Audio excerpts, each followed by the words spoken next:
નમસ્કાર, સુપ્રભાતમ. બાયસેક સંધાનમાં empowering employability, banking અને અધર competitive એક્ઝામ્સની વ્યાખ્યાન શ્રેણીમાં હું શૈલજા સી તિવારી આપનું હાર્દિક સ્વાગત કરું છું. વિદ્યાર્થી મિત્રો, આજે આપણે જનરલ અવેરનેસ, જનરલ નોલેજ અને લેટેસ્ટ ફેક્ટ્સ વગેરેના અગત્ય વિષય પર આજે ચર્ચા કરીશું. ઇન્ડિયન ઇન્ડસ્ટ્રીઝની ઇકોનોમીમાં કેટલો ફાળો છે, તેમજ ગુજરાતમાં કેટલા આગામી પ્રોજેક્ટ્સ છે જે જનકલ્યાણ અર્થે પાસ કરવામાં આવ્યા છે, અને સાથે સાથે કયા વ્યક્તિઓનું કયા પદ માટે નિમણૂક થઈ છે એ બાબતની આજે આપણે અગત્યની ચર્ચા કરીશું. તો સૌથી પહેલાં આપણી સ્ક્રીન ઉપર પહેલું પ્રશ્ન જોઈશું. When the rate of inflation increases, એટલે કે જ્યારે ઇન્ફ્લેશન રેટમાં વધારો કરવામાં આવે ત્યારે તેની અસર શું થતી હોય છે? Purchase power of money increases, purchasing power of money decreases, value of money increases, purchasing power of money remains unchanged, કે amount of money in circulation decreases. આ ક્વેશ્ચન પર તમને આ 5 ઓપ્શન્સ આપવામાં આવ્યા છે. આ ઓપ્શન્સને સિલેક્ટ કરતાં પહેલાં આપણે ખરેખર ઇન્ફ્લેશન રેટ એટલે કે ફુગાવાનો દર શું છે એ આપણે સમજીએ. ફુગાવાનો દર એટલે કે જ્યારે કોઈ પણ ચીજ વસ્તુ કે સેવાના કુલ પુરવઠા કરતાં જો માંગમાં વધારે હોય ત્યારે એને ફુગાવો કહેવાય છે. પ્રોફેસર ફિશરે ઇકોનોમીનું સઘન નિરીક્ષણ કર્યું હતું અને એવું તારણ આપ્યું હતું કે જો મની સપ્લાય વધે તો ઇન્ફ્લેશન વધતું હોય છે. મની સપ્લાય વધતા પ્રાઇસ લેવલ પણ વધતું હોય છે. એટલે કહી શકાય છે કે મની સપ્લાય અને પ્રાઇસ લેવલ વચ્ચે એક ડાયરેક્ટ રિલેશનશિપ છે. પણ મની સપ્લાય વધે તો વેલ્યુ ઓફ મનીમાં ઘટાડો થતો હોય છે. એટલે કહી શકાય છે કે મની સપ્લાય અને વેલ્યુ ઓફ મની વચ્ચે ઇન્વર્સ રિલેશનશિપ છે. અહીંયા એક અગત્યની બાબત એ નોંધવાની રહેશે કે કોઈ પણ ઇકોનોમી માટે ઇન્ફ્લેશન, ડિફ્લેશન, રિસેશન કે સ્ટેગફ્લેશન, જેને આપણે મંદીજન્ય ફુગાવો કહીએ છીએ, ઇન્ફ્લેશન વિથ રિસેશન, આ બધી જ સિચ્યુએશન ઇકોનોમિક માટે મોસ્ટ ડિઝાયરેબલ સિચ્યુએશન નથી. જ્યારે પણ ફુગાવાની વાત થતી હોય ત્યારે પ્લાનિંગ કમિશન પીરિયડને આપણે બાદ કરી શકતા નથી.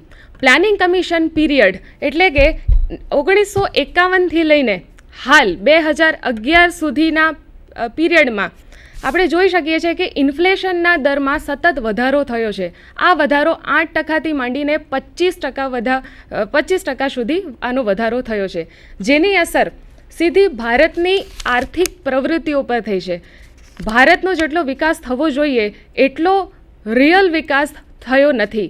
તેમજ પ્રાઇસ લેવલ એટલે કે મની સપ્લાયમાં 13થી 14% વધારો પણ જોવા મળ્યો છે. આ બધી જ બાબતોનું ધ્યાન રાખીને આપણે આ ક્વેશ્ચનનો જો આન્સર શોધીએ તો આપણને લાગે છે કે purchasing power of money decrease થતી હોય છે. એટલે કે જ્યારે પણ ફુગાવાનો દર વધે ત્યારે નાણાંની જે મૂલ્ય હોય, નાણાંની જે ખરીદ શક્તિ હોય એ ઘટતી હોય છે. હવે પછીના સ્લાઇડમાં આપણે જોઈએ. Interest on saving bank account is now calculated by bank on, એટલે કે જે સેવિંગ બેંક એકાઉન્ટ છે એ અત્યાર સુધી કયા બેઝ ઉપર ઇન્ટરેસ્ટ ગણતો હતો.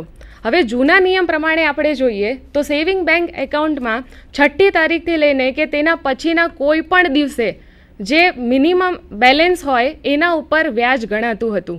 પણ હવે નવા નિયમ પ્રમાણે ઇન્ટરેસ્ટ ઓન સેવિંગ બેંક એકાઉન્ટમાં હવે ડેલી પ્રોડક્ટ બેઝિસ ઉપર આપણને વ્યાજ મળવાનું રહેશે. તો આ ક્વેશ્ચનના આન્સરમાં આપણે ડેલી પ્રોડક્ટ બેઝિસનો આન્સર સિલેક્ટ કરી શકીએ છીએ. નેક્સ્ટ સ્લાઇડમાં, with a view to facilitate payment of balance in the deposit account to the person named by the depositor in the event of the death of the account holder, the following facility was introduced for bank account in India.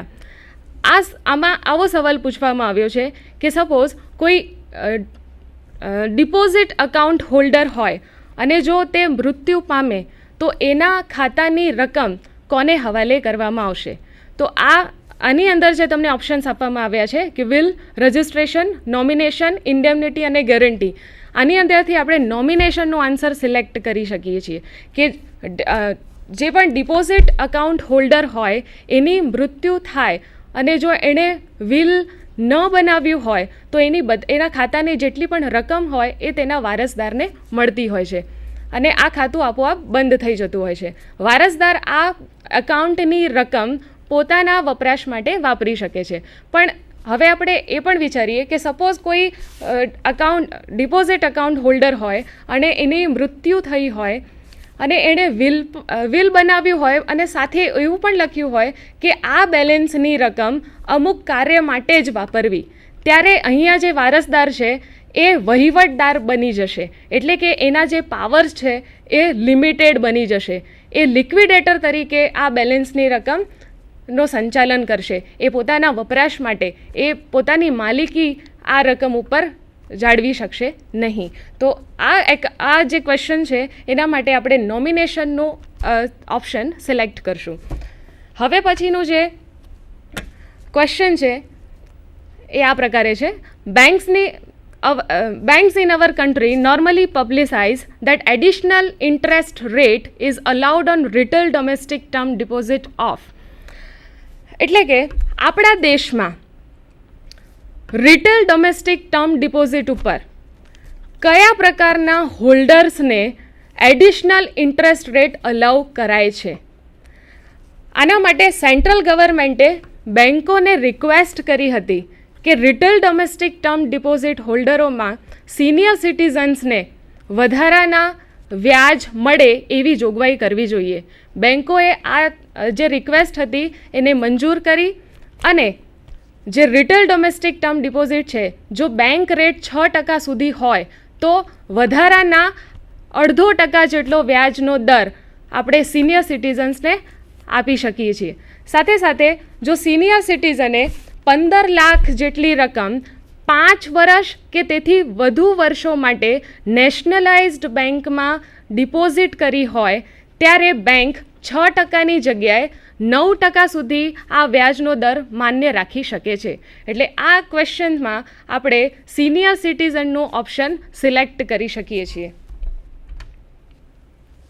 આ પછીની સ્લાઇડમાં આપ જોઈ શકો છો કે Indian textile industry વિશે માહિતી આપવામાં આવી છે. હવે જ્યારે ઇન્ડસ્ટ્રીયલ રિવોલ્યુશન 1991 થયું અને એલપીજી જ્યારે અસ્તિત્વમાં આવ્યું, લિબરલાઇઝેશન, પ્રાઇવેટાઇઝેશન અને ગ્લોબલાઇઝેશન, જેના લીધે ધરખમ ચેન્જીસ આપણે જોઈ શકીએ છીએ આપણી ઇન્ડિયન ઇન્ડસ્ટ્રીમાં. ભલે એ ટેક્સટાઇલ ઇન્ડસ્ટ્રી હોય, ઓટોમોબાઈલ ઇન્ડસ્ટ્રી હોય, ફાર્માસ્યુટિકલ ઇન્ડસ્ટ્રી હોય કે સિમેન્ટ ઇન્ડસ્ટ્રી હોય, બધી જ ઇન્ડસ્ટ્રીઝમાં રેડિકલ ચેન્જીસ જોવા મળ્યા છે. એવી જ રીતે ઇન્ડિયન ટેક્સટાઇલની જે ઇન્ડસ્ટ્રી છે એ ઇન્ડસ્ટ્રીએ પોતાનો ફાળો ઇન્ડિયન ઇકોનોમિકમાં અને વર્લ્ડમાં શું આપ્યું છે તે આપણે જોઈ શકીએ છીએ કે આ એક એવી ટેક્સટાઇલ છે જે વર્લ્ડમાં સૌથી મોટા પાયામાં એક્સપોર્ટ કરી રહી છે. આ it અર્ન્સ 27% of India's foreign exchange. એટલે આ ટેક્સટાઇલ ઇન્ડસ્ટ્રી 27% સુધી ફોરેન એક્સચેન્જમાં કમાણી કરી રહી છે. It contributes about 14% of the industrial production. એટલે કે ઔદ્યોગિક ઉત્પાદનમાં આ લગભગ 14% જેટલો ફાળો ઇન્ડિયન ઇકોનોમિકમાં આપી રહી છે. It contributes 3% of GDP. Gross domestic પ્રોડક્ટમાં 3% સુધીનો કન્ટ્રીબ્યુશન આ ટેક્સટાઇલ ઇન્ડસ્ટ્રી આપણી ઇન્ડિયન ઇકોનોમિકમાં ફાળો આપી રહી છે. It provides employment to 35 million workers, that is 21%. Okay, હવે આપણે ગણી શકીએ છીએ કે 1 મિલિયન એટલે 10 લાખ. હવે 35 મિલિયન વર્કર્સ એટલે કે 350 લાખ વર્કર્સને આપણે એમ્પ્લોયમેન્ટ પ્રદાન કરી શકીએ છીએ આ ઇન્ડિયન ટેક્સટાઇલના રિફોર્મ્સના કારણે. Jute industry. ઇન્ડિયન ટેક્સટાઇલ ઇન્ડસ્ટ્રીમાં કોટન પછી કોઈ ફેબ્રિક આવ્યું હોય અને એણે આખા વિશ્વમાં તહેલકો મચાવ્યો હોય તો એ જૂટ ઇન્ડસ્ટ્રી છે. આ જૂટ ઇન્ડસ્ટ્રીમાં ઇન્ડિયા લાર્જેસ્ટ પ્રોડ્યુસર છે જે રો જૂટ બીજા દેશોમાં સપ્લાય કરી રહી છે. જૂટ ઇન્ડસ્ટ્રીની સાથે હવે હાલના વર્ષોમાં એક નવા ટાઈપનું મટીરિયલ રેડી કરવામાં આવ્યું છે જેને આપણે કહીએ છીએ બેમ્બુ. બેમ્બુ માટેની આગળની માહિતી આપણી નેક્સ્ટ સ્લાઇડમાં છે. બેમ્બુ આ એક ફેશન ફેબ્રિક છે જે નેક્સ્ટ જનરેશન માટે કામમાં આવવાની છે. એટલે કે હવે આવનાર જે પણ પેઢી છે એ ફેશન ટ્રેન્ડી છે અને ફેશનના હિસાબથી હવે બેમ્બુને પણ ફેશન ટ્રેન્ડ તરીકે આ વસ્ત્રોને ધ્યાનમાં લેશે. ઇટ ઇઝ ઇકો ફ્રેન્ડલી, એટલે આ બેમ્બુ ફેબ્રિક આ ટોટલ ઇકો ફ્રેન્ડલી છે, પર્યાવરણને નુકસાન કરતી નથી. Bamboo is naturally antibacterial, antifungal, water wicking, wrinkle resistant, odor fighting, and has a profound impact on green conscious customers. It organic bamboo is more durable to the cotton, એટલે cotton કરતાં વધારે મોર durable છે. સાથે સાથે જે પ્રાકૃતિક પ્રેમી customers છે એ કસ્ટમર્સને બેમ્બુ ખૂબ જ સારું ફેબ્રિક લાગશે. ચાઇના, ઇન્ડિયા અને મ્યાનમાર આ 3 દેશો છે જે ગ્લોબલ હબ તરીકે બેમ્બુમાં કામ કરી રહ્યા છીએ. Asia's export is 63.3% and import of USA and UK is around 56% for the bamboo fabric. Next સ્લાઇડમાં હવે આપણે જોઈએ કે કયા વ્યક્તિઓએ કયા પદ માટે નિયુક્તિ મેળવી છે. આ અપોઇન્ટમેન્ટ્સ આખા વિશ્વની સાથે સંકળાયેલું છે, જેમાં ફર્સ્ટ આપણે જોઈ શકીએ કે mister Kim Jong-un of North Korea became the chief of army staff at the age of 20 years. એટલે કે એણે mister Kim Jong Un North કોરિયાનું 20 વર્ષની વયમાં જ એણે ચીફ ઓફ આર્મી સ્ટાફનું પદ મેળવ્યું છે. બીજા પોઈન્ટમાં આપણે જોઈએ mister Saumitra Dutta, Indian origin, has been appointed as the dean of 66 years old Samuel Curtis Johnson graduate school of management, New York. જે મૂળ ભારતીય છે મિસ્ટર સૌમિત્ર દત્તા એ 66 વર્ષની વયે ન્યુયોર્કની જોન્સન ગ્રેજ્યુએટ સ્કૂલ ઓફ મેનેજમેન્ટના ડીન તરીકે અપોઇન્ટ થયા છે. Mister Harshad Shah has been appointed as the first vice chancellor of Children's University, Gujarat. ગુજરાતના મુખ્યમંત્રીશ્રીએ વિવિધ પ્રકારની યુનિવર્સિટીઓ બનાવી છે, જેની અંદર ચિલ્ડ્રન યુનિવર્સિટી માટે ફર્સ્ટ વાઇસ ચાન્સેલર તરીકે મિસ્ટર હર્ષદ શાહને અપોઇન્ટ કરવામાં આવ્યા છે. Doctor BC Gupta, secretary of food department of government of India, has been appointed as the president of international sugar council of 86 countries. આ શુગર કાઉન્સિલમાં 86 દેશોનો એક સમૂહ બનાવવામાં આવ્યો છે અને આ સમૂહમાં આપણા જે બીસી ગુપ્તા છે એ ગવર્મેન્ટ ઓફ ઇન્ડિયાના જે સેક્રેટરી હતા એ હવે પ્રેસિડેન્ટ તરીકે ઇન્ટરનેશનલ સુગર કાઉન્સિલનું પદ સંભાળી રહ્યા છે. Mister Aslam share Khan, famous hockey player and member of world champion Indian hockey team, has been appointed as the president of Olympian Association of India. આપણા ફેમસ હોકી પ્લેયર જે world champion Indian હોકીના member પણ છે એ mister Aslam share Khan હવે Olympian association of ઇન્ડિયાના પ્રેસિડેન્ટનું પદ સંભાળશે. શેરી Rahman, the ex-information minister of Pakistan, has been appointed as the ambassador of US. Nobel Prize winner in chemistry and Indian origin, Mr. વેંકટરમન Ramakrishna, જેમને આપણે વેન્કી તરીકે પણ ઓળખીએ છીએ, એમને નાઇટહુડના ટાઇટલથી નવાજવામાં આવ્યા છે. GAIL India Limited, Navratna company, has been awarded Plates Global Energy Award, first in Asia, to motivate the reduction in carbon dioxide, first in downstream operation.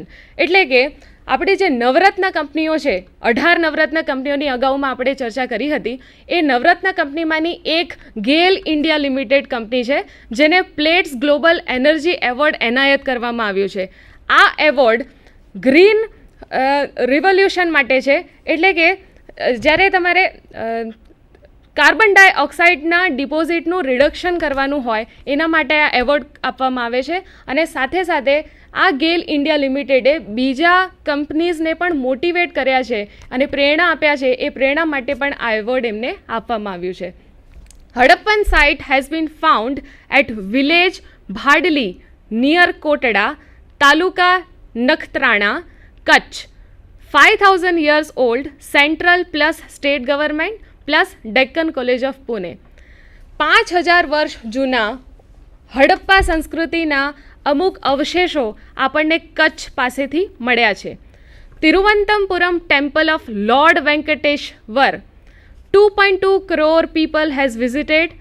Indian national rupee 1100 crore cash donation and Indian national rupee 600 crore interest received during the year 2011. Thiruvananthapuram ટેમ્પલમાં 2011 વર્ષ દરમિયાન 2.2 crore people એ visit કરી હતી અને cache ડોનેશનમાં એમણે 1100 કરોડ રૂપિયા આપ્યા, જેના ઉપર એમને 600 કરોડ સુધીનો ઇન્ટરેસ્ટ રિસીવ પણ થયો છે. નેક્સ્ટ સ્લાઇડમાં આપણે જોઈએ કે the high court of Gujarat has ordered the central government to take required steps in 3 months for the release of 54 Indian military personalities of 1971 Pakistan war to pay full monetary compensation to their family members within 3 months. 1971માં Bharat અને પાકિસ્તાન વચ્ચે war થયું હતું અને આ વોરમાં ભારત વિજયી બન્યું હતું. ભારતે લગભગ 50,000 જેટલા પાકિસ્તાની પ્રિઝનર્સને અગ્રીમેન્ટ મુજબ રિલીઝ કર્યા હતા, પણ